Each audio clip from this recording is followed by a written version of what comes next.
What's the state of the global race to vaccinate, in your view, right now? Yes, I mean, you call it a race. It is a race against the virus. We should not look at it as a race between countries. A large number of countries, about 42, I believe, still have not started vaccinating their people, even their high risk groups like healthcare workers and the elderly. And three-quarters of those countries are low income or low middle income countries. So you begin to see here the real inequity between a few countries. They are high income countries and vaccine manufacturing countries that are moving very rapidly towards vaccinating their entire adult population. That's the targets that they have. And a significant number of other countries, that account probably for more than 2/3 or 3/4 of the world's population, where even if they have received vaccines, it's very small volumes.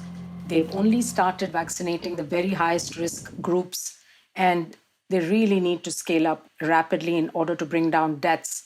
We've seen in the last few weeks the global epidemiology again changing. There's been, unfortunately, an uptick in cases in all the WHO regions, with also increasing deaths. And this is very, very concerning, particularly since we now have tools. We have diagnostics, we know how to treat people better than we knew last year, and we have vaccines that we didn't have last year.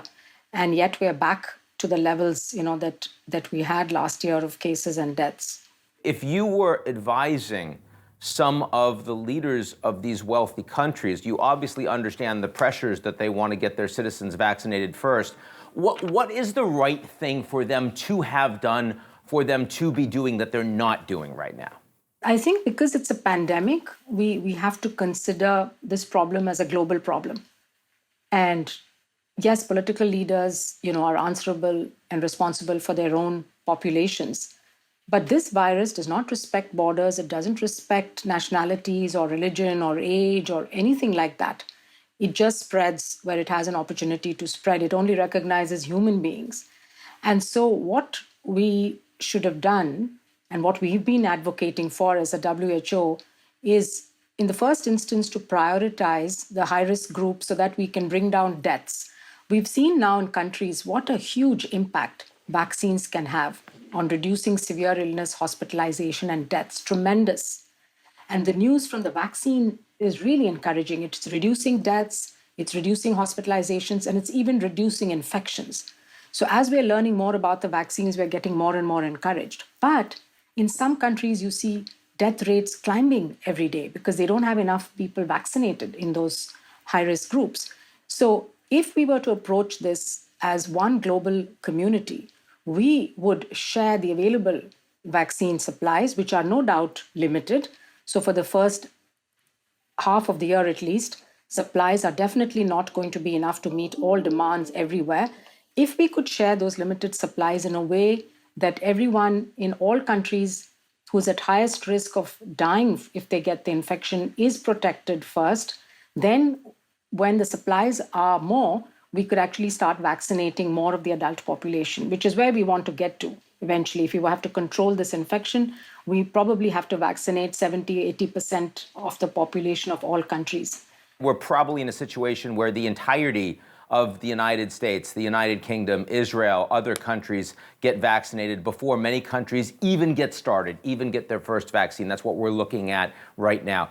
Aside from the fact that that means a lot more people will die, what does that also mean in terms of real-time spread of variants, the difficulty of actually fighting this pandemic globally? That is the other real concern, that if we allow the virus to spread and multiply unchecked in some parts of the world, the more the virus replicates, the higher the chances of it accumulating these mutations, because this only happens when the virus is reproducing or replicating. So there will be then these variants that have already emerged and will continue to emerge in some parts of the world. And eventually we've seen how these variants actually spread across the world. There is no way to keep those geographically confined. And so a new variant that is less susceptible to the immunity that's brought about by vaccines, and or that's more transmissible or makes people more ill, could easily then spread back and infect people in parts of the world where there have been large numbers of people vaccinated and where they think that they are then immune. So I think it makes epidemiological sense as well to distribute these tools that we have fairly across the world so that you're damping down transmission in all parts of the world at the same time and not in an unequal manner as is happening now.